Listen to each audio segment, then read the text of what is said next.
ಮೂಕಿಹಾಳ ಗ್ರಾಮದ ಪವಿತ್ರ ಸೂಫಿ ಸಂತರ ಬಗ್ಗೆ ಸಂಪೂರ್ಣ ವಿವರವಾದ ಮಾಹಿತಿಯನ್ನು ಸಹಿತ ಕೊಟ್ಟಿದ್ದೀನಿ.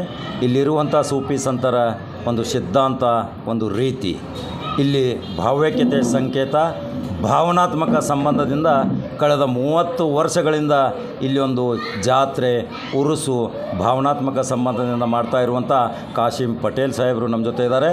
ಅವರು ಏನು ಹೇಳ್ತಾರೆ ನೇರವಾಗಿ ಸಂದರ್ಶನ ಮುಖಾಂತರ ಕೇಳಿ.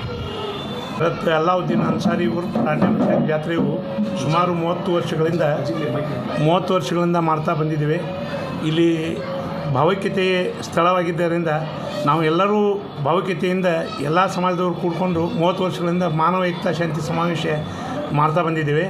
ಹಾಗೂ ದನಗಳ ಜಾತ್ರೆ ನೇರವಾಗಿ 5 ದಿನಗಳವರೆಗೆ ನಡೆಯುತ್ತದೆ. ಹಾಗೂ ಇಲ್ಲಿ ನಾಟಕ, ಕವಾಲಿ, ರಿವಾಯತ್ ಹಾಗೂ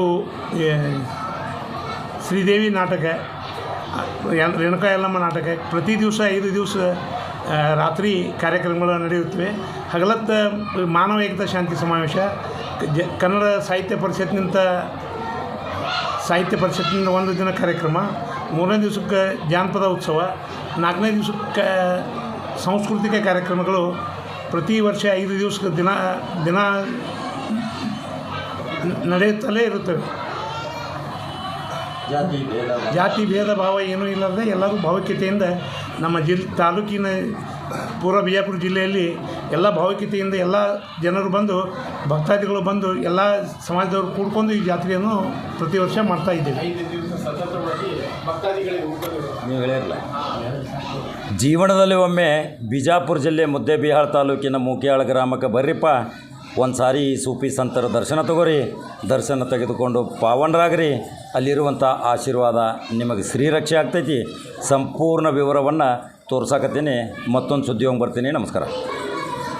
ಅತಿಥಿ ಮಹೋದಯರು ಕಾರ್ಯಕ್ರಮದಲ್ಲಿ ಪಾಲ್ಗೊಳ್ಳೋದ್ರ ಮೂಲಕ, ಜ್ಯೋತಿಯನ್ನು ಬೆಳಗಿಸುವ ಮೂಲಕ ಕಾರ್ಯಕ್ರಮವನ್ನು ಔಪಚಾರಿಕವಾಗಿ ಉದ್ಘಾಟಿಸಬೇಕಾಗಿ ತಮ್ಮಲ್ಲಿ ವಿನಂತಿಯನ್ನ ಮಾಡ್ತಾ ಇದ್ದೇನೆ.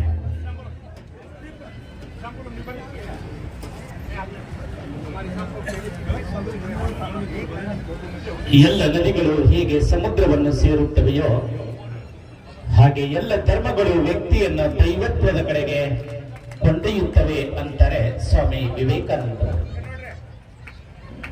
ನಿಮ್ಮೆಲ್ಲರ ಧರ್ಮಗಳು, ಪಂಥಗಳು, ಜಾತಿಗಳು ಮನುಷ್ಯತ್ವ ಅನ್ನುವ ಚೌಕಟ್ಟಿನೊಳಗೆ ಬೆಸುಗೆ ಆಗಲಿ ಅನ್ನುವಂತ ಸದಾಶಯವಿಟ್ಟುಕೊಂಡು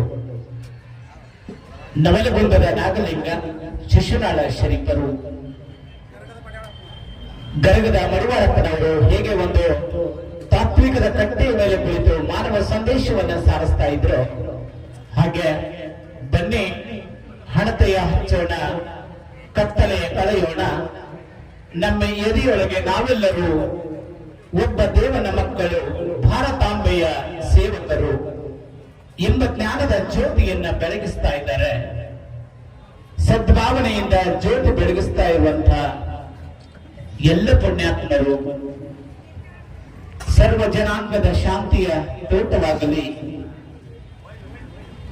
ಈ ವಿಚಾರಗಳನ್ನ ಅಡಗಿಸಿಕೊಂಡು ಆಶೀರ್ವಚನಗಳನ್ನ ನೀಡಿರುವಂತ ಪೂಜ್ಯರಿಗೆ, ಮಳಗೇಡದ ಪೂಜ್ಯರಿಗೂ, ನಮ್ಮ ತಾಲೂಕಿನ ಜನಪ್ರಿಯ ಶಾಸಕರುಗಳು, ಸಮಸ್ತ ಮೂಕಿಹಾಳ ಗ್ರಾಮದ ಸರ್ವ ಭಕ್ತರ ಮಂಡಳಿ ಮತ್ತು ಅಧ್ಯಕ್ಷರು, ಜಾತ್ರಾ ಕಮಿಟಿ ಅಧ್ಯಕ್ಷರು, ರಾಜಕೀಯ ನೇತಾರರು ಎಲ್ಲರೂ ಸೇರಿ ಪರಮ ಪೂಜ್ಯರನ್ನ ಭಕ್ತಿಯಿಂದ ಶರಣುಗಳನ್ನ ಸಮರ್ಪಣೆ ಮಾಡ್ತಾ ಗೌರವವನ್ನ ಸಲ್ಲಿಸ್ತಾ ಇದ್ದಾರೆ. ಹುಟ್ಟುವ ಮೊದಲು ನೀನು ಒಂದು ಚಿಕ್ಕ ಕಣ, ಸತ್ತ ನಂತರ ಒಂದು ದಿನವೂ ನಿಲ್ಲದ ಹೆಣ, ಮಧ್ಯದಲ್ಲಿ ಬ್ರಹ್ಮಾಂಡವನ್ನೇ ಬಯಸುವ ಗುಣ ಅಂತಾರೆ ಶಿವಯೋಗಿ ಸಿದ್ದರಾಮೇಶ್ವರ. ಕಣ್ಬಿಟ್ಟರೆ ಜೀವನ, ಕಣ್ಮುಚ್ಚಿದರೆ ಮರಣ. ಇವುಗಳ ಮಧ್ಯೆ ಬದುಕುತ್ತಿರುವಂತ ನಾವುಗಳು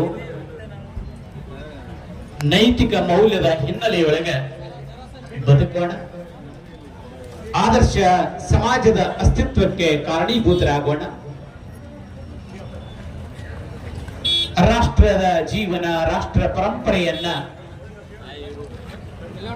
ಅಳವಡಿಸಿಕೊಂಡು ಈ ಭಾಗದಿಂದ ಮಾನವ ಏಕತಾ ಅನ್ನುವಂತ ಏಕತ್ವದ ವಿಚಾರವನ್ನ ಪ್ರಸಾರ ಮಾಡೋಣ ಅನ್ನುವ ಸದಾಶಯ ನಮ್ಮದು.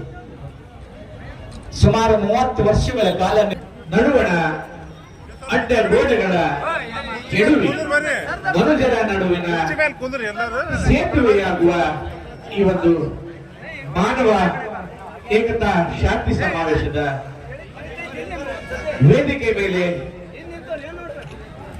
ಉಪಸ್ಥಿತರಂತಹ ಎಲ್ಲ ಗಣ್ಯಮಾನ್ಯರನ್ನ, ಶಾಸಕರನ್ನ ಸನ್ಮಾನಿಸುವಂತಹ ಅತ್ಯಂತ ಸುಂದರವಾದಂತಹ ಘಳಿಗೆಗೆ ಇವತ್ತು ದೇಶದಲ್ಲಿ ಯಾವುದೇ ಜಾತಿ ವಿಜಾತಿ ಅನ್ನೋ ಭಾವನೆ ಬರುವುದಿಲ್ಲ. ಪವಿತ್ರ ಸೂಫಿ ಸಂತರು ಮತ್ತು ಅಣ್ಣ ಬಸವಣ್ಣನವರ ನಾಡಿನಲ್ಲಿ, ಈ ನಾಡಿನಲ್ಲಿ ಎಷ್ಟೊಂದು ಸುಂದರವಾಗಿ ಬಾಂಧವ್ಯದಿಂದ ನೀವು ಇವತ್ತು ಬೆರೆತಿದ್ದೀರಿ.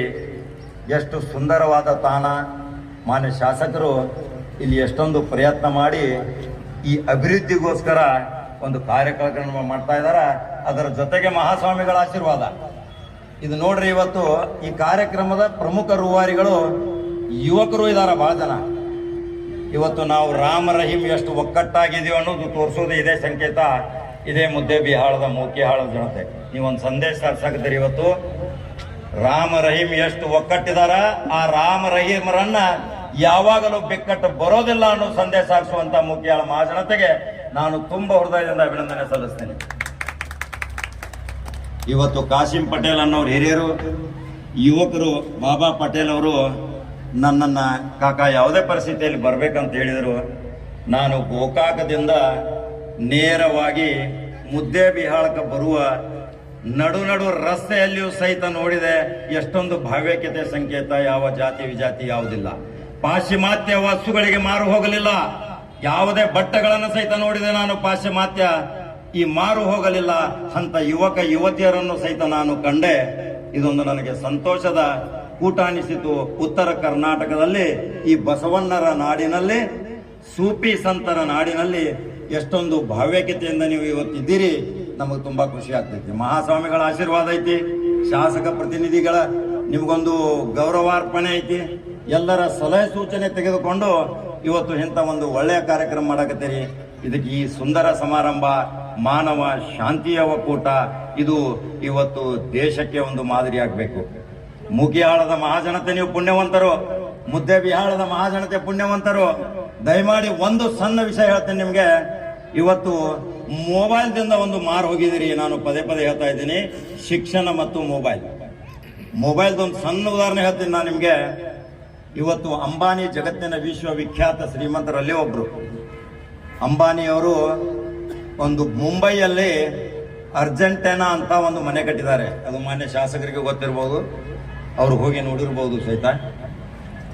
ಆ ಅರ್ಜೆಂಟೈನಾ ಆ ಮನೆ ಸಾವಿರಾರು ಕೋಟಿ ರೂಪಾಯಿ ಖರ್ಚು ಮಾಡಿದ್ದಾರೆ. ಆ ಮನೆಗೆ 3 ಹೆಲಿಕಾಪ್ಟರ್ಗಳು ಮೇಲಿಂದ ಬರ್ತಾವ, 100 ಕಾರ್ಗಳು ಮೇಲೆ ಪಾರ್ಕ್ ಮಾಡ್ತಾವ. ಆ ಮನೆ ಸ್ವತಃ ನಾವು ನೋಡಿ ಬಂದೇವಿ, ನಮಗೂ ವಿಚಿತ್ರ ಅನಿಸ್ತು. ಆದ್ರೆ ಒಂದು ಅಲ್ಲಿ ನಾವು ಅಂಶವನ್ನ ಕಂಡುಹಿಡಿಬೇಕು. ಇವತ್ತು ಆ ಅರ್ಜೆಂಟೈನಾ ಹೆಸರು ಯಾಕಿಟ್ರು ಅಂತ ನಾನು ಕೇಳಿದೆ. ಒಂದೇನೋ ಅಟ್ಲಾಂಟಾ ಸಾಗರದಲ್ಲಿ ಒಂದು ಮುತ್ತಿನ ಹೆಸರು ಇತ್ತಂತದ್ದು. ಆ ಮುತ್ತಿನ ಹೆಸರು ಅರ್ಜೆಂಟೈನಾ ಅಂತ ಇಟ್ಟಿದೀವಿ ಅಂತ ನನ್ನ ಗಮನಕ್ಕೆ ಬಂತದ್ದು. ಆದ್ರೆ ಮತ್ತೊಂದು ಗಮನಾರ್ಹದ ವಿಷಯ ಕೇಳ್ರಿ. ಊಟ ಮಾಡೋಕ್ಕಿಂತ ಮುಂಚಿತ ಸಾಯಂಕಾಲ ಎಲ್ಲರೂ 2 ಗಂಟೆ ಮುಂಚಿತ ತಮ್ಮ ಮೊಬೈಲ್ಗಳನ್ನ ಸ್ವಿಚ್ ಆಫ್ ಮಾಡಿ ಒಂದು ರೂಮಲ್ಲಿ ಹಾಕಿ ಸಮಾಧಾನದಿಂದ ಚರ್ಚೆ ವಿಮರ್ಶೆ ಮಾಡುತ್ತಾ ಇವತ್ತು ಊಟ ಮಾಡುವಂತ ಫ್ಯಾಮಿಲಿ ಅಂದ್ರೆ ಅಂಬಾನಿ ಫ್ಯಾಮಿಲಿ. ನಾವು ಇವತ್ತು ಎಷ್ಟು ಮಾರೋಗಿದ್ದೀವ್ರಿ, ಊಟ ಮಾಡ್ತಿರ್ತೀವಿ, ರಿಂಗ್ ಆಗ್ತಿರ್ತೈತಿ, ಯಾರೋ ಸ್ವಿಚ್ ಆಫ್ ಮಾಡಿದ್ರೆ ನಿಮಗೆ ತಾಳ್ಮೆ ಇಲ್ಲ. ಎಷ್ಟೊಂದು ಸಿಟ್ಟು, ಅವನು ವ್ಯಾಪ್ತಿ ಪ್ರದೇಶ ಬಂದರೆ ಎಲ್ಲಿ ಹೋಗಿದಾನಪ್ಪ ಅಂಥೇಳಿ ನಾವು ಅವಾಚ್ಯ ಶಬ್ದಗಳನ್ನು ಸಹಿತ ಬಳಸಿ ನಾವು ತಾಳ್ಮೆದಿಂದ ಕಳ್ಕೊಂಡು ಇವತ್ತು BP ಶುಗರ್ ಆಗೋದೇ ಮೊಬೈಲ್ದಿಂದ. ಈ ಮೊಬೈಲ್ ಇವತ್ತು ದೂರಿರಿ. ಇಲ್ಲಿ ಯುವಕರು ಭಾಳ ಇದ್ದೀರಿ. ಯಾಕಂದರೆ ಬಾಬಾ ಪಟೇಲ್ ಹೇಳ್ತಿದ್ರು, ಇಲ್ಲಿ ನಮ್ಮ ಯುವಕರ ಒಂದು ತಂಡ ಇದೆ, ಆ ಯುವಕರಿಂದ ನಾವು ಕಾರ್ಯಕ್ರಮ ಆಯೋಜನೆ ಮಾಡ್ತೀವಿ, ನೀವು ಬರಲೇಬೇಕಂದಾಗ ನನಗೆ ತುಂಬ ಖುಷಿ ಆಯಿತು. ಆ ಆಮಂತ್ರಣ ಸ್ವೀಕಾರ ಮಾಡಿ ನಾನು ಬಂದಿದ್ದೀನಿ. ನನಗೆ ಸುಂದರ ಈ ವೇದಿಕೆ ನೋಡಿ ಇಷ್ಟೊಂದು ಖುಷಿ ಆಯಿತು. ಇವತ್ತು ದೇಶದಲ್ಲಿ ನಡೆಯುತ್ತಿರುವುದು ಹಿಂದೂ ಮುಸ್ಲಿಂ ಯಾರು ಹಿಂದೂ ಯಾರು ಮುಸ್ಲಿಂ ಅನ್ನೋದು ಇವತ್ತು ತೋರಿಸಿಕೊಟ್ಟಂಥ ನಗರ ಅಂದರೆ ಇದೇ ಮುದ್ದೇಬಿಹಾಳದ ಮೂಕಿಹಾಳದ ಮಹಾಜನತೆ. ಈ ಸೂಫಿ ಸಂತರು ಮತ್ತು ಬಸವಣ್ಣರ ನಾಡಿನಲ್ಲಿ ನಾವು ಏಕತೆ ಒಕ್ಕಟ್ಟತೆಯಿಂದ ಇದ್ದರೆ ನಮ್ಮನ್ನು ಯಾರೂ ಭೇದನೆ ಮಾಡಲಿಕ್ಕೆ ಬರೋದಿಲ್ಲ, ನಮ್ಮನ್ನು ಛಿದ್ರ ಮಾಡಲಿಕ್ಕೆ ಬರೋದಿಲ್ಲ. ಇವತ್ತು ಪ್ರಮುಖ ಸಾಕ್ಷಿ, ನೀವು ಸಾವಿರಾರು ಜನ ನೆರೆದಿದ್ದೀರಿ. ಗಣ್ಯಮಾನ್ಯರ ನಿಮಗೆ ಸಲಹೆ ಇದೆ, ಮಹಾಸ್ವಾಮಿಗಳ ಆಶೀರ್ವಾದ ಇದೆ, ಜನಪ್ರತಿನಿಧಿಗಳ ಮಾರ್ಗದರ್ಶನ ಇದೆ. ಇದು 30 ವರ್ಷದಿಂದ ನಡೀತಾ ಇದೆ ಅಂದರೆ ಇದು ಒಂದು ಡೈಮಂಡ್ ಜುಬ್ಲಿ ಆಗುವಂಥ ಕಾಲ ಬರಲಿ. ಅದನ್ನು ಎಲ್ಲರೂ ಕಣ್ತುಂಬ ನೋಡಲಿ. ಮುದ್ದೇಬಿಹಾಳದ ಪ್ರೇರಣೆ ಇವತ್ತು ಕರ್ನಾಟಕದ ಮಹಾಜನತೆಗೆ ಪ್ರತಿ ತಾಲೂಕಿನಲ್ಲಿ ಇವತ್ತು ನಾವು ವಿಧಾನಸಭಾ ಅಧ್ಯಕ್ಷ ಸ್ಪೀಕರ್ಗೆ ಸಹಿತ ಹೇಳುವಂಥ ಪರಿಸ್ಥಿತಿ ಬಂತು. ಇವತ್ತು ಸಾಯಂಕಾಲ ನಾವು ದೂರವಾಣಿ ಮುಖಾಂತರ ಮಾನ್ಯ UT ಖಾದರ್ ಅವ್ರಿಗೆ ಹೇಳ್ತೀವಿ, ಸದ್ಭಾವನೆ ಮತ್ತು ಭಾವೈಕ್ಯತೆ ಸಂಕೇತ ನೋಡಕ್ಕೆ ನೀವು ಇವತ್ತು ತಪ್ಪಿಸ್ಕೊಂಡ್ರಿ. ಆದರೆ ನೀವು ಇವತ್ತು ಬರಬೇಕಾಗಿತ್ತು. ಇಂಥ ಕಾರ್ಯಕ್ರಮ ಸರ್ಕಾರದ ಆಯೋಜನೆಗಿಂತಲೂ ಸ್ವಯಂ ಪ್ರೇರಣೆಯಿಂದ ಗಣ್ಯಮಾನ್ಯ ಮತ್ತು ಮಹಾನ್ ಸ್ವಾಮಿಗಳು ಇಲ್ಲಿ ಮೌಲ್ಯಗಳಿದಾರ, ಸೂಫಿ ಸಂತರಿದಾರ, ಅಂಥವರ ನೆರವಿನಿಂದ ಕಾರ್ಯಕ್ರಮ ಮಾಡಿದರೆ ಕರ್ನಾಟಕ ಅಲ್ಲ ಇಡೀ ಭಾರತದಲ್ಲಿ ಯಾವುದೇ ಜಾತಿ ಗಲಭೆ ಆಗಲಿಕ್ಕೆ ಸಾಧ್ಯ ಇಲ್ಲ. ಎಷ್ಟೊಂದು ಸಹೋದರತ್ವ ಭಾವನೆಯಿಂದ ಬಂದಿದ್ದೀರಿ. ನನ್ನ ಯೂಟ್ಯೂಬ್ ಚಾನಲ್ದಲ್ಲಿಯೂ ಸಹಿತ ನಾನು ಪ್ರಮುಖ ಅಂಶವನ್ನು ಹೇಳ್ತೀನಿ, ಶಿಕ್ಷಣಕ್ಕೆ ಮಹತ್ವ ಕೊಡ್ರಿ, ಭೇದ ಭಾವ ಮಾಡಬೇಡ್ರಿ. ಇವತ್ತು ಶಾಹೀನ್ ಗ್ರೂಪ್ ಆಫ್ ಕಂಪ್ನಿಗೆ ಹೋಗಿದ್ದೀವಿ ನಾವು, ಬೀದರ್ದಲ್ಲಿ ನಡೆಯುತ್ತಿರುವಂಥ ಶಿಕ್ಷಣ ಅಲ್ಲಿ ನೋಡ್ರಿ, ಯಾವುದು ಜಾತಿ ವಿಜಾತಿ ಎಲ್ಲ ಮಕ್ಕಳಿಗೂ ಸಹಿತ ಪ್ರವೇಶ. ಅವರವರ ಧರ್ಮಕ್ಕನುಸಾರವಾಗಿ ಅಲ್ಲಿ ಪ್ರಾರ್ಥನೆಗಳನ್ನು ಮಾಡ್ತಾರೆ. ಆ ಪ್ರಾರ್ಥನೆ ಮಾಡುವಂಥ ಸ್ಥಳ ಅಂದರೆ ಇದೇ ಈ ಮೂಕಿಹಾಳ್. ಇವತ್ತು ಪ್ರಮುಖ ಸಾಕ್ಷಿ, ಗಣ್ಯಮಾನ್ಯರಿಗೆ ವಂದಿಸ್ತೀನಿ. ಇನ್ನು ಮಾತಾಡೋರು ಬಹಳ ಜನ ಇದ್ದಾರೆ. ಇದನ್ನು ನಾನು ವಿವರವಾಗಿ ನನ್ನ ನಂಬರ್ 1 ಚಾನಲ್ ಮುಖಾಂತರ ನಿರಂತರ ಪ್ರಸಾರ ಮಾಡ್ತೀನಿ ಅಂತ ನಾನು ನಿಮ್ಗೊಂದು ಆಶ್ವಾಸನೆ ಕೊಡ್ತೇನೆ. ದಯಮಾಡಿ ನನಗೆ ವೇದಿಕೆಗೆ ಕರೆದು ಇಷ್ಟೊಂದು ಮಾತನಾಡಲಿಕ್ಕೆ ಅವಕಾಶ ಕೊಟ್ಟಂತ ಪೂಜ್ಯ ಮಹಾಸ್ವಾಮಿಗಳಿಗೆ ಗೌರವಾರ್ಪಣೆಗಳನ್ನ ಸಲ್ಲಿಸಿ, ಮಾನ್ಯ ಶಾಸಕರಿಗೂ ಸಹಿತ ವಂದಿಸಿ, ಇಲ್ಲಿರುವಂತಹ ಗಣ್ಯಮಾನ್ಯರು ಮತ್ತು ಪ್ರಮುಖ ನಾಗರಿಕರಿಗೆ ನನ್ನ ವಂದನೆಗಳನ್ನ ಅರ್ಪಿಸಿ ನನ್ನ ಮಾತಿಗೆ ಕೊನೆ ಹೇಳ್ತೇನೆ. ಜೈ ಹಿಂದ್, ಜೈ ಕರ್ನಾಟಕ. ಸಾಕಲಿಕ್ಕೆ ಬಿಡು, ಅವಕಲಿಕ್ಕೂ ಬದುಕಲಿಕ್ಕೆ ಬಿಡು, ಅವಕ್ಕೆ ಸಲಕು ಅದಕ್ಕೆ ಅವುಗಳಿಗೂ ನೀನು ಜೋಪಾನ ಮಾಡು. ಕರುಣೆಯಲ್ಲಿ ಜೀವಿಯೋಳು. ಇನ್ನು ಶಾಂತರೊಡನಾಡು. ಶಾಂತರಂದ್ರ ಕಣ್ಮುಚ್ಚೋಣ ಕೂತವ್ರಿಗೆ ಶಾಂತರತ್ತಿರನು. ಸಂತರು, ಸತ್ಪುರುಷರು, ಶರಣರು, ಸೂಫಿ ಸಂತರ ಸಹವಾಸದಲ್ಲಿರು, ಸತ್ಸಂಗದಲ್ಲಿರು, ಶಾಂತರೊಡನಾಡು.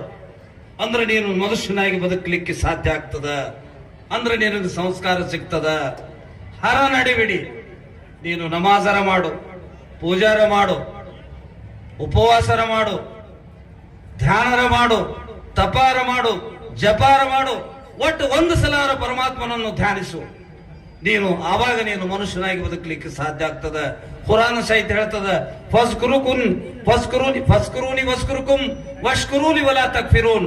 ಏ ಮನುಷ್ಯನೇ, ಏ ಭಕ್ತನೇ, ನೀನು ನನ್ನನ್ನು ತದೇಕ ಚಿತ್ತನಾಗಿ ಒಂದೇ ಒಂದು ಸಲ ಧ್ಯಾನಿಸಿದ್ದಾದರೆ ನಿನಗೆ 1000 ಸಲ ಸಂರಕ್ಷಣೆ ಮಾಡುತ್ತೇನೆ ಅಂತೇಳಿ ಕುರಾನ್ ಸಹಿತ ಹೇಳ್ತದೆ. ಅದಕ್ಕಾಗಿ ನಾವು ಮನುಷ್ಯರಾಗಿ ಬದುಕಬೇಕಾದ್ರೆ ಆ ಪರಮಾತ್ಮನ ಧ್ಯಾನವನ್ನು ಮನದಲ್ಲಿಟ್ಟುಕೊಂಡು ನಾವು ನಮ್ಮ ಸಂಸ್ಕಾರವನ್ನು ನಮ್ಮ ಜೀವನದಲ್ಲಿ ಮೈಗೂಡಿಸಿಕೊಂಡು ಬದುಕಿದ್ದಾದ್ರೆ ನಾವು ಮನುಷ್ಯರಾಗಿ ಬದುಕಲಿಕ್ಕೆ ಸಾಧ್ಯ ಅಂತ ಹೇಳುತ್ತಾ ನನ್ನ ಮಾತಿಗೆ ಮಂಗಲ ಕೋರುತ್ತೇನೆ. ಅಲ್ಹಮ್ದುಲಿಲ್ಲಾಹ್. 16 ವರ್ಷಗಳಿಂದ ಈ ಉರುಸಿನ ಸಂದರ್ಭಗಳಲ್ಲಿ ಉಚಿತ ನೇತ್ರ ತಪಾಸಣಾ ಶಿಬಿರ ಹಾಗೂ ಇವತ್ತಿನ ವಿಷಯ ಬಹಳ ಸುಂದರವಾಗಿದೆ. ಈ ವಿಷಯವನ್ನು ಕುರಿತು ಬಹುತೇಕವಾಗಿ ನಾಡಗೌಡರು ಒಬ್ಬರು ಸ್ವಾಮೀಜಿಯವರು ಮಾತಾಡಕ್ಕೂ ಆಗಂಗಿಲ್ಲ, ಅಷ್ಟು ಸುಂದರವಾಗಿ ಒಂದು ಧಾರ್ಮಿಕ ವಿಚಾರವನ್ನ ಬಹಳ ಖುಷಿ ಆಯಿತು, ಆನಂದ ಆಯಿತು ಮನಸ್ಸಿಗೆ. ಹಾಗಾಗಿ ಮಾನವ ಏಕತಾ ಶಾಂತಿ ಸಮಾವೇಶ ಅನ್ನುವಂಥದ್ದು ಎಲ್ಲಾ ಸಮಾರಂಭಗಳು ಹೇಗಾಗಿರ್ತಾವಂತಂದ್ರೆ ಒಂದೊಂದು ವ್ಯವಸ್ಥೆ ಬೇರೆ ಬೇರೆ ಆಗಿದ್ರ, ಆದ್ರೆ ನಮ್ಮ ಕಾಸಿಂ ಪಟೇಲ್ ಅವರು ಎಲ್ಲಾ ಮಾನವರು, ಎಲ್ಲಾ ಮನುಷ್ಯರು ಎಲ್ಲರೂ ಕೂಡ ಏಕತಾ ಅಂದ್ರೇನ್ ಒಂದೇ ಅಂತ. ಇದನ್ನೇ ಶಿಶ್ನಾಳ ಶರೀಫರು ಬಹಳ ಸುಂದರವಾಗಿ ಬರೀತಾರ. ಈಶ್ವರ ಅಲ್ಲ ನೀನೇ ಎಲ್ಲ, ನಿನ್ನಯ ತತ್ವ ನಿನ್ನಯ ಪದಗಳ ತತ್ವದ ಮೂಲ ತಿಳಿದು ನೋಡು ವರವಿನ ಬಾಗಿಲ, ಮಂದಿರ ಮಸೂತಿಗಳೊಂದೇ ಎಂದೇ ಪವಾಡ ಪವಡಗಳೊಂದೇ ಎಂದೇ ಅಂತ. ಜಗತ್ತಿನಲ್ಲಿ ಶರಣರು ಸಂತರು ಮಹಾತ್ಮರು ಇವರೆಲ್ಲ ಎಲ್ಲ ಒಂದೇ ಒಂದೇ ಒಂದೇ ಅಂತ ಹೇಳಿ ಹೋದ್ರು. ಆದ್ರ ಅವರನ್ನ ದೇವರಂತ ನಂಬುವಂತ ಭಕ್ತರೇನಿದ್ರಲ್ಲ, ನೀವು ಬೇರೆ ಬೇರೆ ಅಂತ ತಿಳ್ಕೊಳಕತ್ತೀರಿ. ಬಸವಣ್ಣನವರು ಬಹಳ ಸುಂದರವಾಗಿ ಹೇಳ್ತಾರೆ, ಇವನಾರವ ಇವನಾರವ ಇವನಾರವನೆಂದೆನಿಸದಿರಯ್ಯ, ಇವನು ನಮ್ಮವ ಇವನು ನಮ್ಮವ ಇವನು ನಮ್ಮ ಮನೆಯ ಮಗನೆಂದೆನಿಸಯ್ಯ ಅಂತ. ಹೌದಲ್ಪ ಅಂತಾರ ಇಲ್ಲಿದನ್ನು. ಆದ್ರೆ ಬಸವಣ್ಣನ ಏನು ಆರಾಧನೆ ಮಾಡುವಂತ ಭಕ್ತರು ನಾವಿದೇವಲ್ಲ, ನೀವೆಲ್ಲ ಬೇರೆ ನಾವು ಬೇರೆ ಅಂತೇವೆ. ಕನಕದಾಸರು ಬಹಳ ಸುಂದರವಾಗಿ ಹೇಳ್ತಾರೆ, ಕುಲ ಕುಲ ಎಂದು ಹೊಡೆದಾಡದಿರಿ, ನಿಮ್ಮ ಕುಲದ ನೆಲೆಯೇನಾದರೂ ಬಲ್ಲಿರ, ಬಿಸಿಲು ಯಾವ ಕುಲ, ಗಾಳಿ ಯಾವ ಕುಲ, ಜಲ ಯಾವ ಕುಲ, ಇದರ ಮೂಲ ನಿಮಗೆ ಏನಾದ್ರೂ ತಿಳಿದೈತೆ ಎನ್ನುವಂತ ಅಂತಾರೆ. ಹಾಗಾಗಿ ಮಹಾತ್ಮರ ದೃಷ್ಟಿ ಒಳಗೆ ಸರ್ವವು ಒಂದೇ ಎನ್ನುವಂಥದ್ದು. ಉಪನಿಷತ್ತುಗಳು ಕೂಡ ಹೇಳ್ತವೆ, ಈಶಾವಾಸ್ಯ ಉಪನಿಷತ್, ಈಶಾವಾಸ್ಯಮಿದಂ ಸರ್ವಂ ವ್ಯಕ್ತಿಂಚ ಜಗತ್ತಾಂ ಜಗತ ತೇನ ತಕ್ತೇನ ಭುಂಜೀತ ಮಾಗೃದ ಕಶ್ಮಸಿದ್ಧ ನಮ್ಮನ್ನು. ಈಶಾವಾಸ್ಯ ಉಪನಿಷತ್ತು ಕೂಡ ಹೇಳ್ತವೆ, ಜಗತ್ತಲ್ಲಿ ಎಲ್ಲವೂ ಕೂಡ ಒಂದೇ ಎನ್ನುವಂಥದ್ದು. ಆದ್ರೂ ಮನುಷ್ಯರು ನಾವೆಲ್ಲ ಏನಾಗ್ತಾ ಇದ್ದೇವಂದ್ರೆ, ಮನಸ್ಸಿನೊಳಗೆ ನಮ್ಮೊಳಗ ಬೀಜ ಬಿತ್ತ ಕತ್ತು ಬಿಟ್ಟೇವಿ, ನಾವು ಬೇರೆ ಅವ್ರು ಬೇರೆ ಅನ್ನುವಂಥದ್ದು. ಮೊನ್ನೆ ಒಂದು ಕಾರ್ಯಕ್ರಮದೊಳಗ ನಾಡಗೌಡರು ಬಹಳ ಸುಂದರವಾಗಿ ತಮ್ಮದೇ ಬಾಲ್ಯ ಜೀವನದ ಬಗ್ಗೆ ಹೇಳಿದ್ರು. ನಾನು ಚಿಕ್ಕವನಿದ್ದಾಗ ಸ್ಕೂಲಲ್ಲಿ ಓದುವಂತ ಸಮಯದೊಳಗೆ ಒಂದಷ್ಟು ಮಂದಿ ನಮ್ಮ ಸ್ನೇಹಿತ ಬಳಗದವರಿದ್ರು. ನೀವು ಯಾವ ಜಾತಿಯವರಂತ ಕೇಳಿದ್ರು ಅಂತ ಅಲ್ರಿ, ಕೇಳಿದ್ರಿ ಅಂತ ಅಂದಾಗ ಅವ್ರ ಶಾಸಕರು ಹೇಳಿದ್ರಂತ, ನನಗ್ ಗೊತ್ತಿಲ್ಲ, ಯಾಕೆ ಬಾಲ್ಯದಲ್ಲಿ ಇದು ಯಾರಿಗೆ ಗೊತ್ತಿರಲ್ಲ. ಒಂದು ವಚನ ಒಂದು ಇದೆ, ಹುಟ್ಟಿದ ಮಗನ ಹೆಸರು ಶಿವನೆಂದು ಕರೆಯಿರಿ ಅಂತ. ಒಂದು ಮಂಗಳಾರತಿ ಬರುತ್ತದೆ, ಹುಟ್ಟಿದ ಮಗನ ಹೆಸರು ಶಿವ ಎಂದು ಕರೆಯಲಿ. ಯಾವುದು ಗೊತ್ತಿಲ್ಲ ಅದಕ್ಕೆ, ಯಾವ ಜಾತಿ ಗೊತ್ತಿಲ್ಲ, ವರ್ಣ ಭೇದಗಳು ಗೊತ್ತಿಲ್ಲ, ಕೀಳ ಗೊತ್ತಿಲ್ಲ, ಕರಿಯ ಗೊತ್ತಿಲ್ಲ, ಬಿಳಿಯ ಗೊತ್ತಿಲ್ಲ, ಯಾವುದು ಗೊತ್ತಿಲ್ಲ. ಹುಟ್ಟಿದ ಮೇಲೆ ಇವೆಲ್ಲ ಪ್ರಾರಂಭ ಆಗ್ಯಾವ ಅನ್ನುವಂಥದ್ದು. ಹಾಗಾಗಿ ಗೌಡ್ರ ಅಜ್ಜಿಗೂ ಕೇಳಿದ್ರಂತೆ, ಅಜ್ಜಿ ನಾವು ಯಾವ ಸಮುದಾಯದವರು ಯಾವ ಜಾತಿಯವರು ಅಂತ ಹೇಳಿ, ನೀನು ಬಹಳ ವಲಸೆ ಜಾತಿ ಅವಧಿ ಅದನ್ನೇನು ಕೇಳ್ತೀನಿ, ನಿಮ್ ಸರ್ ಬರೀ ಇದನ್ನ ಕಲಿಸ್ತಾರ ಅಂತ ಬೇದರು ಅಂತ ಹೇಳಿದ್ರಂತೆ. ಹಾಗಾಗಿ ಬಹುತೇಕ ಶಾಲೆಗಳಲ್ಲಿ ಕೂಡ ಆ ಜಾತಿ ಈ ಜಾತಿ ಅನ್ನೋದಕ್ಕಿಂತ ಎಲ್ಲ ಒಂದೇ ಜಾತಿ ಅನ್ನುವಂತ ವ್ಯವಸ್ಥೆ ಬಂತು ಅಂತಂದ್ರೆ ಬಹುತೇಕ ಈ ತಾರತಮ್ಯ ಭೇದಗಳು ಹೋಗ್ತವೆ ಅನ್ನುವಂಥದ್ದು. ಇಲ್ಲಿ ಬಹಳ ಜನ ಇಸ್ಲಾಂ ಧರ್ಮದವರು ಕೂಡಿದ್ದೀರಿ, ಇಲ್ಲಿ ಬೇರೆ ಬೇರೆ ಸಮಾಜದವರೆಲ್ಲ ಸೇರಿದ್ದೀರಿ. ಇಲ್ಲಿ ಒಂದು ಏನಪ್ಪಾ ಅಂತಂದ್ರೆ, ಎಲ್ಲರಲ್ಲಿ ಒಂದೊಂದು ಹನಿ ರಕ್ತವನ್ನ ತೆಗೆದು ಒಂದೊಂದು ಪುಟ್ಟಿ ಒಳಗೆ ಹಾಕಿಟ್ರೆ, ಆ ಇಸ್ಲಾಂ ಧರ್ಮ ರಕ್ತ ಬೇರೆ, ಹಿಂದೂ ಧರ್ಮ ರಕ್ತ ಬೇರೆ, ಕ್ರಿಶ್ಚಿಯ ಧರ್ಮದ ರಕ್ತ ಬೇರೆ, ಜೈನ ಧರ್ಮ ಯಾವುದು ಬೇರೆ ಬೇರೆ ಅನ್ನಂಗಿಲ್ಲ. ಎಲ್ಲ ಇರುವುದೇನು ಒಂದೇ ಕೆಂಪು ರಕ್ತ. ಇಲ್ಲೆಲ್ಲ ಸೇರಿದ್ದೇವೆ, ಎಲ್ಲಾರು ಗಾಳಿ ತಗೊಳಕಂತೇವಿ. ನಾವ್ ಇಸ್ಲಾಂದವ್ರು ಕಿವಿಲಿಂದ ತಗೋತೇವಪ್ಪ, ಹಿಂದೂದವ್ರು ಮೂಗಿನಿಂದ ತಗೊಳ್ರಿ, ಹಂಗೇನ್ರ ವ್ಯವಸ್ಥೆ ಇದೆಯೇನ್? ಇಲ್ಲ, ನಾವು ಜೈನರು ಬೇರೆ ಬೇರೆ ಕಡೆಯಿಂದ ತಗೋತೇವೆ ಅಂತ ಹಿಂಗ್ ಯಾವುದು ಇಲ್ಲ. ಈ ದೇಹ, ಯಾವ ವಸ್ತು ದೇಹದಲ್ಲಿರುವಂತ ಇಂದ್ರಿಯಗಳೇನಿದಾವಲ್ಲ, ಈ ಇಂದ್ರಿಯಗಳು ಪ್ರತಿಯೊಬ್ಬ ವ್ಯಕ್ತಿಗೆ ಯಾವ ಜಾತಿನೇ ಇರಲಿ, ಯಾವ ಧರ್ಮದವರೇ ಇರಲಿ, ಸಮಾನವಾಗಿ ಇದ್ದಾವೆ ಅನ್ನುವಂಥದ್ದು, ಸಮಾನವಾಗಿ ಇದ್ದಾವೆ. ಹಾಗಾಗಿ ನಾವು ಹೊರಗಡೆ ಮಾಡಿಕೊಂಡು ಮನುಷ್ಯ ಜನ್ಮದಲ್ಲಿ ಹಾಳಾಗಿ ಹೊರಟಿದ್ದೇವೆ. ಬಹಳ ಸುಂದರ ಗುರುಗಳು ಹೇಳಿದ್ರು, ನಿಜಗೊಂಡ್ರು ಒಂದು ಪದ್ಯೆಯನ್ನ, ಕೈವಲ್ಯ ಪದ್ಧತಿಯಲ್ಲಿ ಬರುವಂತ ಶಿವಕಾರುಣ್ಯ ಸ್ಥಳದೊಳಗೆ, ದುರಿತ ಕರ್ಮವನೊಲ್ಲದಿರು ಪುಣ್ಯವನೆ ಮಾಡು, ಹರನಡಿಬಿಡಿ ಶಾಂತರೊಡನಾಡು, ಕರುಣವಿರಲಿ ಜೀವರೊಳು ನೀತಿ ವಿಧನಾಗು, ಹೊರೆಪೊರ್ದಿದರನೆಂದು ಬಸಿಸುವ ಅನ್ನುವಂಥದ್ದು. ಬಹಳ ಸುಂದರವಾಗಿ ಅದನ್ನು ತಿಳ್ಕೊಂಡು ಬಿಟ್ರೆ ಜೀವನ ಧನ್ಯ ಆಗಿ ಹೋಗ್ತದೆ. ಅದನ್ನು ಬರೆದಂತ ನಿಜಗುಣ ಶಿವಯೋಗಿ ಯಾವ ಧರ್ಮಕ್ಕೂ ಯಾವ ವರ್ಣಗಳಿಗೂ ಕೂಡ ಅಂಟುಗಳಾರ್ದಂಗೆ ಇಡೀ ಮನುಷ್ಯ ಕುಲಕ್ಕೆ ನೀನು ಮಾಡುವಂತ ಕರ್ತವ್ಯ ಏನಂದ್ರೆ ದುರಿತ ಕರ್ಮವನ್ನಲ್ಲದಿರು. ಕರ್ಮ ಅಂದ್ರೆ ಕಾರ್ಯಕ್ಕೆ ಕರ್ಮ ಅಂತಾರ, ಕೆಲಸ ಮಾಡೋದಕ್ಕೆ ಏನಂತಾರ ಕರ್ಮ ಅಂತ ಕರೀತಾರೆ. ಹಾಗಾಗಿ ದುರಿತ ಅಂದ್ರೆ ಕೆಟ್ಟಕರವಾಗಿರುವಂತ ಕರ್ಮ. ನೀನು ಕೆಟ್ಟಕರವಾಗಿರುವಂತ ಕರ್ಮಗಳನ್ನ ಮಾಡಬೇಡ. ಹೌದಪ್ಪ, ಏನ್ ಮಾಡ್ಲಿ ಅಂತ ಕೇಳಿದ ಒಬ್ಬ ಶಿಷ್ಯ ಗುರುಗಳ ಮುಂದೆ ಹೋಗಿ ಕುಂತಾಗ, ಯಪ್ಪ ನನಗೊಂದಿಟ್ಟು ಏನಾರ ದೀಕ್ಷೆ ಮಾಡು, ನನಗೆ ಉಪದೇಶ ಮಾಡಂದಾಗ ಗುರುಗಳು ಹೇಳಿದ್ರಂದ್ರ, ದುರಿತ ಕರ್ಮವನ್ನಲ್ಲದಿರು, ಕೆಟ್ಟ ಕಾರ್ಯಗಳನ್ನ ನೀನು ಮಾಡಬೇಡ ಅಂತ. ಅವಾಗ ಶಿಷ್ಯ ಕೇಳಿದಂತ, ಮತ್ತೆ ನಾನು ಏನು ಮಾಡ್ಲಿ? ನಾ ಏನಾದ್ರೂ ಒಂದು ಮಾಡವ, ನಾ ಏನ್ ಮಾಡ್ಲಿ ಅಂದ್ರೆ, ಪುಣ್ಯವನ್ನೇ ಮಾಡು, ಪುಣ್ಯವನ್ನೇ ಮಾಡು. ಪುಣ್ಯ ಮಾಡಿದ್ರು ನಿನಗೆ ಶಾಂತಿ ಸಿಗಲಿಲ್ಲ ಅಂದ್ರೆ ಹರನ ಹಡಿ ಹಿಡಿ, ಪರಮಾತ್ಮನ ಪಾದದ ಮೇಲೆ ಭಕ್ತಿಯನ್ನ ಮಾಡು. ಆ ಪರಮಾತ್ಮನ ಮೇಲೆ ನೀನು ಭಕ್ತಿ ಮಾಡಿ ಪೂಜೆ ಮಾಡಿದ್ರೆ ನಿನಗೆ ಶಾಂತಿ ಸಿಗಲಿಲ್ಲ ಅಂತಂದ್ರೆ ನೀತಿವಿಧನಾಗು, ನೀತಿವಂತನಾಗಿ ನಡಿ. ನೀತಿವಂತನಾಗಿ ನಡೆದ್ರು ನಿನಗೆ ಶಾಂತಿ ಸಿಗಲಿಲ್ಲ ಅಂತಂದ್ರೆ ಜೀವರೊಳು ಎಲ್ಲಾ ಜೀವರಾಶಿಗಳ ಮೇಲೆ ಪ್ರೇಮವುಳ್ಳವನಾಗು. ಅವಾಗ ಪೊರ್ದಿದರನು ಪೊರೆಯೆಂದು ಬೆಸಸುವ, ಅವಾಗ ಭಗವಂತ ಬಂದು ನಿನ್ನ ಎತ್ಕೊಂತಾನೆ ಅಂತ ಬರೀತಾರೆ. ಹಾಗಾಗಿ ಮನುಷ್ಯ ಜನ್ಮ ಬಹಳ ಪವಿತ್ರವಾಗಿರುವಂತ ಮನುಷ್ಯ ಜನ್ಮ. ಎಂಥ ಮಾನವ ಜನ್ಮ, ಏನ್ ಕೆಡಿಸಿ ಬಿಟ್ಟಿರಪ್ಪ, ಇಂಥ ಮನುಷ್ಯ ಜನ್ಮ ನಿಮ್ಗೆ ಸಿಕ್ಕಿತ್ತೇನ್ರಪ್ಪಯ್ಯ ಅಂತ ಬರ್ಕೊಂಡು ಬಂದರೆ. ಈ ಮನುಷ್ಯ ಜನ್ಮ ಬಹಳ ಪವಿತ್ರವಾಗಿರುವಂತದ್ದು. ಬಹಳ ಮಂದಿ ಇಲ್ಲಿ ಸೇರಿದಿರಿ. ನಾವು ನಮ್ಮ ಜೀವನ ಹೇಗಾಗತ್ತೈತಿ ಅಂತಂದ್ರೆ ಇಲ್ಲೆಲ್ಲರ ಹಲ್ಲುಗಳು ನೋಡ್ಬೇಕು. ನಿಮ್ಮ ಹಲ್ಲುಗಳು ಬಹಳ ಮಂದಿ ಬೆಳ್ಳಗ್ ಕಾಣಕತ್ತಾವ, ಬಹುತೇಕ ಮುಖ ಎಳ್ದವ್ ಚಲೋ ಇದ್ದಂಗೆ ಕಾಣ್ತೀರಿ. ಕೆಲವೊಂದು ಬಾಯಿ ತಗದು ನೋಡಿ ಬಿಟ್ರೆ ಕರ್ರಗಾಗ್ಯಾವ. ಎಷ್ಟು ಕರ್ರಗಾಗ್ಯಾವ ಅಂದ್ರೆ ನೀವು ಜಳಕ ಮಾಡೋ ಬಚ್ಚಲು ಸ್ವಚ್ಛ ಅದಾವ, ನಿಮ್ ಬಾಯಿಗಳು ಸ್ವಚ್ಛ ಇಲ್ಲ ಅಲ್ರಪ್ಪ. ಪರಮಾತ್ಮನಿಂದ ಬರುವಾಗ ಎಷ್ಟು ಚಲೋ ಇದ್ದು ನಿಮ್ಮ ಹಲ್ಲುಗಳು. ಈಗ ಹಿಂಗಾಗಿ ಸುಡುಗಾಡು ಗುಟ್ಟಗ ತಿಂದು ಏನೇನೋ ತಿಂದು ಹಾಳು ಮಾಡ್ಕೊಳಕತ್ತೇವೆ. ಶರೀರವನ್ನ ಹಾಳು ಮಾಡ್ಕೊಳಕತ್ತೇವೆ. ಕುಡಿಲಾರ್ದು ಕುಡಿತಾ ಇದ್ದೇವೆ, ತಿನ್ಲಾರ್ದು ತಿಂತಾ ಇದ್ದೇವೆ, ಮಾಡಲಾರ್ದು ಮಾಡಿ 3 ದಿನಕ್ಕೆ ನಮ್ಮ ಆಯುಷ್ಯವನ್ನು ಮುಗಿಸ್ಕೊಳ್ತಾ ಇದ್ದೇವೆ. ಇತ್ತಿತ್ಲಾಗ ಟ್ರೆಂಡ್ ಅಂತದ ಎಂಥದ ಹುಚ್ಚ, ನನ್ನ ತಲೆ ವಿಚಿತ್ರ ಅನಿಸ್ತದೆ. ಈ ಯುವಕರೆಲ್ಲ ನೋಡ್ಬೇಕು ಅರ್ಧ ತಲೆ ಬಳಸ್ಕೊಂತಾವ್ ಅಲ್ಲ. ಇಲ್ಲಿ ಬಹಳ ಮಂದಿ ಕಾಣ್ತಿಲ್ಲ. ಅರ್ಧ ತಲೆ ಯಾರಿಗೆ ಬೋಳಿಸ್ತಿದ್ರು ಅಂದ್ರೆ ಆಗಿನ ಕಾಲದಾಗ ತಪ್ಪು ಮಾಡಿದವನಿಗೆ ಅರ್ಧ ತಲೆ ಬೋಳಿಸ್ತಿದ್ರು. ಇವು ತಾವೇ ಬಳಸ್ಕೊಳಕತ್ತಾವ ಅರ್ಧ. ಇದು ಎಲ್ಲ ನಮ್ಮ ಸಂಸ್ಕೃತಿ. ಎಲ್ಲ ಬಟ್ಟಿ ನೋಡ್ಬೇಕು, ಹರದ ಬಟ್ಟಿ ತಂದ್ರೆ ಮುಚ್ಕೊಂಡು ತಿರುಗಾಡ್ತಾರೋ, ಇದು ಅರ್ಧ ಐತಪ್ಪ ತೋರಿಸ್ಬಾರ್ದು ಯಾರಿಗೆ ಅಂತ ತಿಳ್ಕೊಂಡು ಮರ್ಯಾದೆ ಮುಚ್ಚಗೋತಿದ್ರು. ಈಗಿನ ಪರಿಸ್ಥಿತಿ ಹೇಗಾಗ್ಯದಂದ್ರೆ ಇವರೇ ಹರ್ಕೊಂಡು ಬರ್ತಾರ. ಆ ಪ್ಯಾಂಟ್ಗಳು ಎಲ್ಲಿ ಬೇಕಲ್ಲೇ ಹರ್ಕೊಂಡಿರ್ತಾರ. ಹಿಂಗ್ಯಾಕಾರ ನಾವು ಮೊನ್ನೆ ಬಿಜಾಪುರದಲ್ಲಿ ಭಕ್ತರ ಮನೆಗೆ ಹೋಗಿದ್ವಿ. ಅವನ ಮಗ ಬಂದಿದ್ದ, ಅವ್ರ ತಂದೆ ಇಂಜಿನಿಯರ್. ಅವನ ಮಗ ಬಂದ ಅಪ್ಪರಿಗೆ ನಮಸ್ಕಾರ ಮಾಡು ಅಂತ ತಂದೆ ಹೇಳಿದ. ಅವನು ಬಂದು ಕೇಸಿ ಕರಿ ಚಸ್ಮಾ ತೆಗೆದು ಉದ್ದಕ್ಕೆ ನಮಸ್ಕಾರ ಮಾಡಿದ. ತಲೆ ಮೇಲೆ ಇಷ್ಟೇ ಕೂದಲ ಬಿಟ್ಟಿದ್ದ, ಮೈಯೆಲ್ಲ ಹರ್ಕೊಂಡಿತ್ತು. ಪ್ಯಾಂಟ್ ಒಲೆ ಹುಡುಗ ಎಲ್ಲರೂ ಬಿದ್ದಿದ್ದು ಬಂದೇನೋ ಅಂದೆ. ಯಪ್ಪ ಇದಕ್ಕೆ ಬಹಳ ಕಿಮ್ಮತ್ತದ ಪ್ಯಾಂಟಿಗೆ ಅಂದ. ಏನ್ ಕಿಮ್ಮತ್ತಪ್ಪ, ಮೈಯಲ್ಲಿ ಹರ್ಕೊಂಡೋಯ್ತಲ್ಲ, ಇದು ಎಂತ ಕಿಮ್ಮತ್ ಅಂದೆ. ಅಂದ್ರೆ ನಾನು ಯಾಕೆ ಇದನ್ನ ಹೇಳ್ತಾ ಇದ್ದೀನಿ ಅಂದ್ರೆ ನಮ್ಮ ಸಂಸ್ಕೃತಿ ಹಾಳಾಗ್ತಾ ಇದೆ. ನಮಸ್ಕಾರ ಎಲ್ಲರಿಗೂ. ಕರ್ನಾಟಕ ರಾಜ್ಯದ ಉತ್ತರ ಕರ್ನಾಟಕದ ಬಿಜಾಪುರ ಜಿಲ್ಲೆಯ ಮುದ್ದೇಬಿಹಾಳ ತಾಲೂಕಿನ ಮೂಕಿಹಾಳ ಗ್ರಾಮಕ್ಕೆ ಖಡಕ ಜವಾರಿ ಕಾಕ ಎಂಟ್ರಿ ಕೊಟ್ಟಾನ. ಯಾಕೆ ಎಂಟ್ರಿ ಕೊಟ್ಟಾನ ಅನ್ನೋದು ಗೊತ್ತಾಗಬೇಕಿರಲ್ಲ.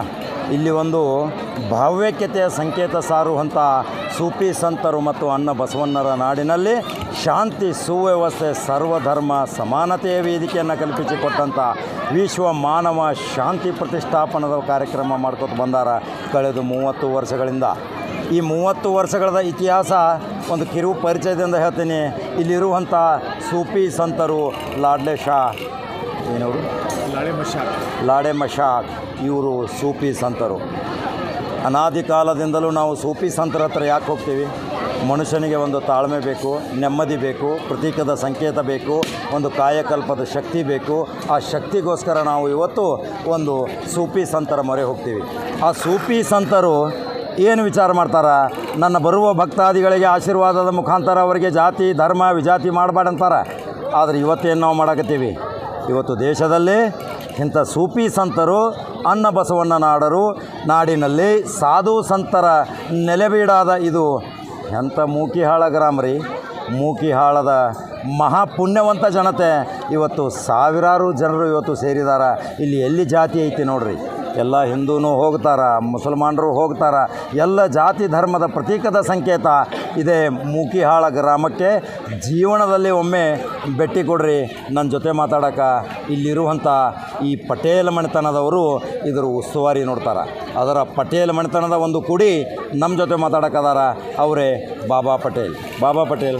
ಕಳೆದ 30 ವರ್ಷಗಳಿಂದ ಇದೊಂದು ಸೂಫಿ ಸಂತರ ನಾಡಿನಲ್ಲಿ ಭಾವ್ಯೈಕ್ಯತೆ ಸಂಕೇತ ಸಾರುವಂಥ ಹಿಂದೂ ಮುಸ್ಲಿಂ ಎನ್ನದೆ ಸರ್ವಜಾತಿ ಸಮಾನರು, ಎಲ್ಲರಿಗೂ ಒಂದೇ, ಎಲ್ಲರಿಗೂ ವರ ಕೊಡ್ತಾರೆ. ಅಲ್ಲೇನವರು ಜಾತಿ ಧರ್ಮ ನೋಡೋದಿಲ್ಲ.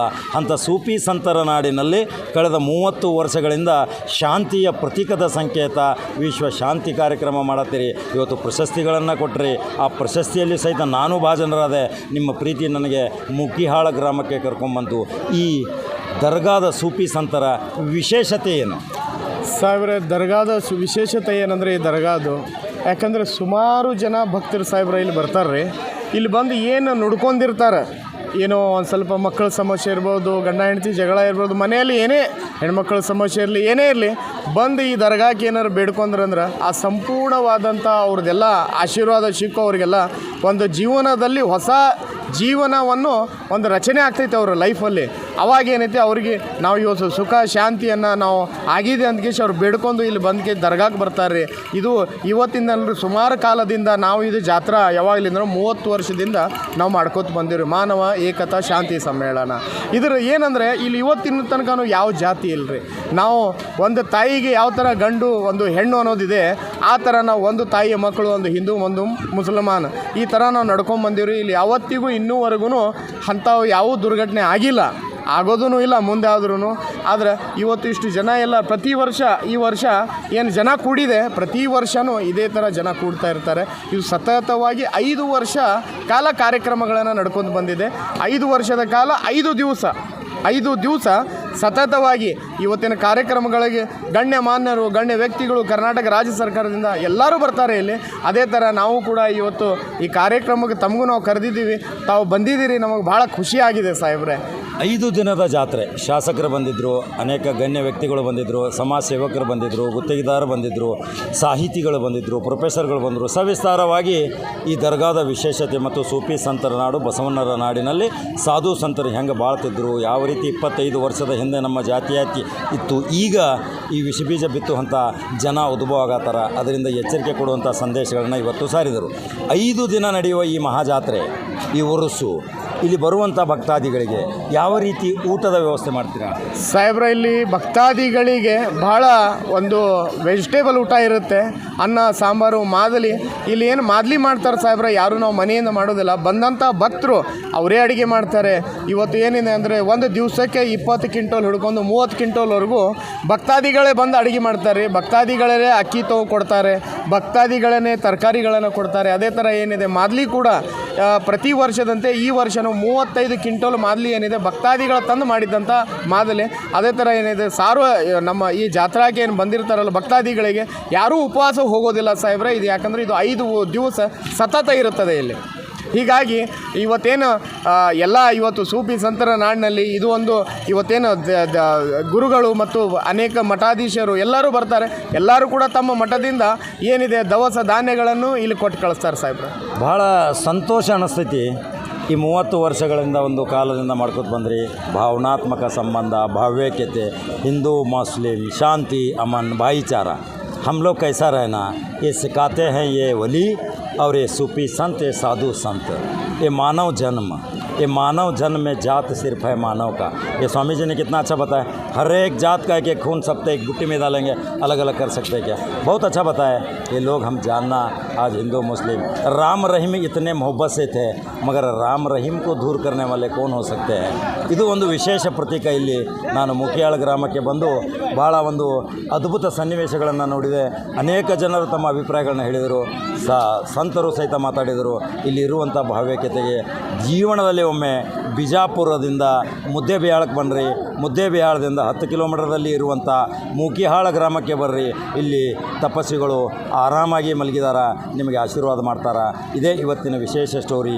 ಇಲ್ಲಿ ನಮ್ಮ ಜೊತೆ ಬಾಬಾ ಪಟೇಲ್ ಅವರು ಈ ಉಸ್ತುವಾರಿ ನೇತೃತ್ವ ವಹಿಸಿದಂಥ ಅವರ ಮನೆತನದ ಒಂದು ಕುಡಿ ನಮ್ಮ ಜೊತೆ ಅವರು ಈ ವಿಷಯವನ್ನು ಹಂಚ್ಕೊಂಡಿದ್ದಾರೆ. ಹೆಂಗೆ ಅನಿಸ್ತೈತ್ರಿಪ್ಪ ನಿಮಗೆ ಸಂಪೂರ್ಣ ಮಾಹಿತಿನೂ ತೋರಿಸ್ತೀನಿ. ದರ್ಗಾ ಒಳಗಡೆ ಹೋಗ್ತೀನಿ, ಒಳಗಡೆಯ ಸನ್ನಿವೇಶ ತೋರಿಸ್ತೀನಿ. ನೀವು ಒಂದು ಸಾರಿ ಈ ಮೂಕಿಹಾಳ ಗ್ರಾಮಕ್ಕೆ ಭೇಟಿ ಕೊಟ್ಟು ಪಾವನರಾಗ್ರಿ. ಜೀವನದಲ್ಲಿ ಏನಿದೆ ರೀ, ಶಾಂತಿ ಬೇಕು, ತಾಳ್ಮೆ ಬೇಕು. ಧನ ಬೇಡ, ದೌಲತ್ ಬೇಡ, ಸಂಪತ್ತು ಬೇಡ, ಶ್ರೀಮಂತಿಕೆ ಬೇಡ, ಆದರೆ ನಮಗೆ ತಾಳ್ಮೆ ಶಾಂತಿ ಇದ್ದರೆ ಮಾತ್ರ ಇಂಥ ಭಾವ್ಯಕತೆ ಸಂಕೇತ ಸಾರುವಂಥ ಅನ್ನ ಬಸವಣ್ಣರ ನಾಡಿನಲ್ಲಿ ಇಂಥ ಸೂಫಿ ಸಂತರು ಅದಾರ ಅನ್ನೋದು ನಿಮಗೆ ತೋರಿಸಿಕೊಟ್ಟಂಥ ನಂಬರ್ 1 ಚಾನಲ್ ಲೈಕ್ ಮತ್ತು ಶೇರ್ ಮಾಡ್ಕೊತ ಹೋಗ್ರಿ. ಯೂಟ್ಯೂಬ್ದಾಗ ಬಟನ್ ಒತ್ತಿರಿ, ಸಬ್ಸ್ಕ್ರೈಬ್ ಆಗಿರಿ. ಈಗ ನೇರವಾಗಿ ದರ್ಗಾದ ಮುಖ್ಯ ಸಮಾಧಿಗೆ ಹೋಗ್ತಾ ಇದ್ದೀನಿ. ನನ್ನ ಜೊತೆ ಬರ್ತಾ ಇದ್ದಾರೆ ಬಾಬಾ ಪಟೇಲ್.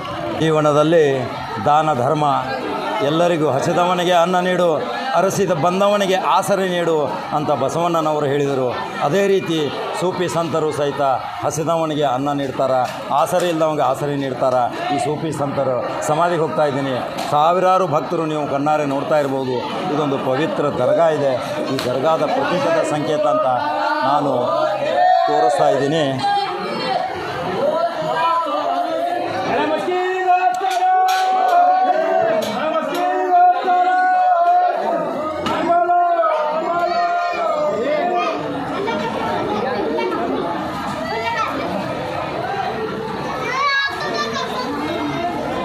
ಇಲ್ಲಿ ನೋಡಿ ಬಹಳ ಪವಿತ್ರವಾದ ದೇವಸ್ಥಾನದ ಗರ್ಭಗುಡಿ. ಈ ಸೂಫಿ ಸಂತರ ಗರ್ಭಗುಡಿಯ ಮುಂಭಾಗಿನಲ್ಲಿ ನಿಂತು ಹೇಳ್ತಾ ಇದ್ದೀನಿ. ಇಲ್ಲಿರುವಂಥ ಭಕ್ತಾದಿಗಳು ಶ್ರದ್ಧೆ, ಭಯ, ಭಕ್ತಿಯಿಂದ ಬಂದು ತಮ್ಮ ನೈವೇದ್ಯಗಳನ್ನು ಅರ್ಪಿಸಿ ತಮ್ಮ ಬೇಡಿಕೆಗಳನ್ನ ಈಡೇರಿಸ್ಕೋತಾರ. ಇಲ್ಲಿ ಬಾಬಾ ಪಟೇಲ್ ಅವರು ಇದರ ಬಗ್ಗೆ ಒಂದೇ ನಿಮಿಷದಲ್ಲಿ ವಿಸ್ತಾರವಾಗಿ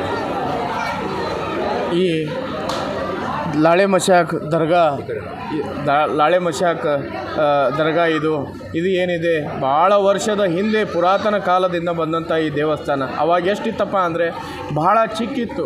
ಇವತ್ತಿದು ಕಟ್ಟಡ ಆಗ್ಬೇಕಂದ್ರೆ ಇದು ಭಕ್ತರೇನಿದಾರಲ್ಲ ಅವರು ಒಂದೊಂದು ಕಲ್ಲು ಒಂದೊಂದು ಮಣ್ಣು ಕೊಟ್ಟಂಥ ಈ ದೇವಸ್ಥಾನ ಇಷ್ಟು ದೊಡ್ಡದಾಗಿದೆ.